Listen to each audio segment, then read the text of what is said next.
I was Rachel Nichols, a sacrifice to the Alphabet Mafia. The Alphabet Mafia beheaded NBA broadcaster Rachel Nichols for private disobedience of identity politics guidelines. ESPN removed Nichols from its NBA coverage and canceled her show, The Jump. ESPN president Jimmy Pitaro is engaged in a prolonged war with the Taliban, commonly referred to in sports media circles as the BLM, LGBTQ+, Alphabet Mafia. Nichols, a white Jewish woman, gossiped with a male member of her tribe about ESPN management handing black colleague Maria Taylor a job that had been contractually promised to Nichols. Unbeknownst to Nichols, her comments were accidentally recorded by a camera within her Orlando hotel room and subsequently shared with leadership of a Taliban cell headquartered in Bristol, Connecticut. Because Nichols made these inconsequential comments during the summer of 2020, the Alphabet Mafia placed a bounty on Nichols' career at ESPN. Working with Maria Taylor, the Alphabet Mafia newspaper of record, the New York Times, smeared Nichols as a bigot, forcing Jimmy Pitaro to execute Nichols.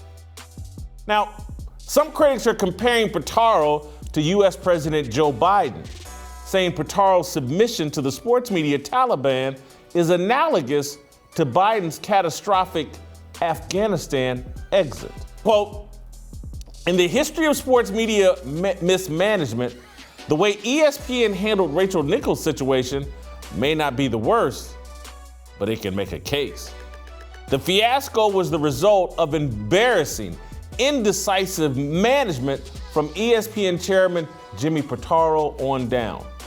More than a year ago, ESPN did not do anything of substance about Nichols' comments when they first found out about them. Nothing. Nada. It's a fair take. However, I disagree. I am far more sympathetic to Pitaro's plight. Let me give some full disclosure here. ESPN rehired me in 2013 to found a website dedicated to covering the intersection of sports, race, and culture. Unfortunately, my black skin did not compensate for my woke shortcomings, my faith-based conservative values, and my toxic masculinity. I was a frequent target of Deadspin's attacks. ESPN fired me in 2015. Network prioritized identity above talent and merit in its own decision-making. In front of the camera, sexual identity, skin color, and gender drove ESPN to form the worst Monday Night Football booth in the history of the iconic show, pairing legendary NFL coach John Gruden with solid baseball play-by-play man Sean McDonough and talented sideline reporter Lisa Salters.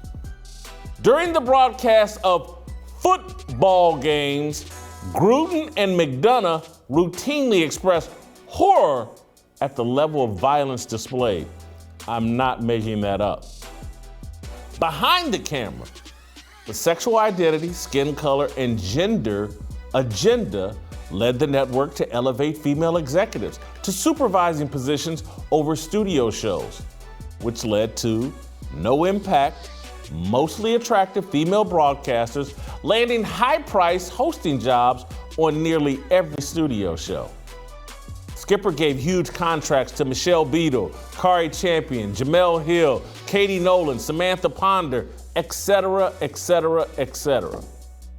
If you want to understand why Maria Taylor balked at a raise from $1 million to $5 million and left for ESPN, you have to understand the culture Skipper, Paul Richardson, and Deadspin created at ESPN. Taylor was radicalized by Taliban culture early in her career. She is quite talented, but ESPN raised her to feel entitled. Her black skin qualified her for reparations. Nichols is talented too. She's also accomplished as a journalist. She worked as a legit journalist at the Washington Post for 8 years. not Jeff Bezos' Washington Post. Nichols worked for the Graham family's Washington Post. Nichols fought her way to the top of sports media with hard work and cunning politics. She earned it. Yes, Nichols played woke to survive and thrive within corporate media, but she did not deserve this embarrassing public execution. She did not deserve the New York Times hit piece insinuating that she was racist, nor the savage and irresponsible tweets about her personal life. Nichols whined to a friend that identity politics stole an opportunity she had earned. Who wouldn't do that? Who hasn't done that?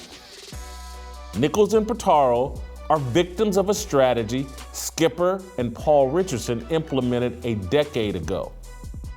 Pitaro replaced Skipper in 2018 and immediately declared war on the sports media Taliban. Pitaro demanded that ESPN sportscasters actually talk about sports rather than Twitter-approved political talking points. He bought out Michelle Beadle's $5 million a year contract when she could no longer hide her utter disdain for football, the primary ratings driver for all of sports television. Pitaro bought out Jemele Hill when she chose sophomore political commentary over sophomore sports commentary.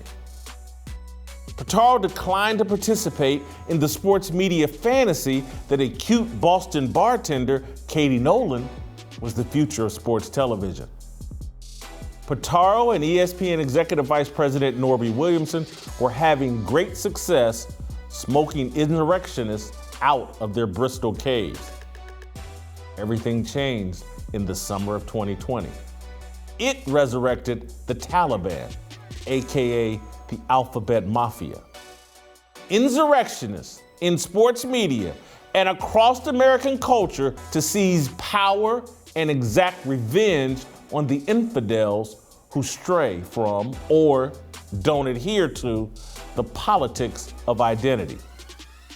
What we've seen play out at ESPN over the past decade mirrors the rest of American society. Those of you applauding the death of Rachel Nichols, including those of you with black skin, you will be the next victim of Sharia law. That is a fire.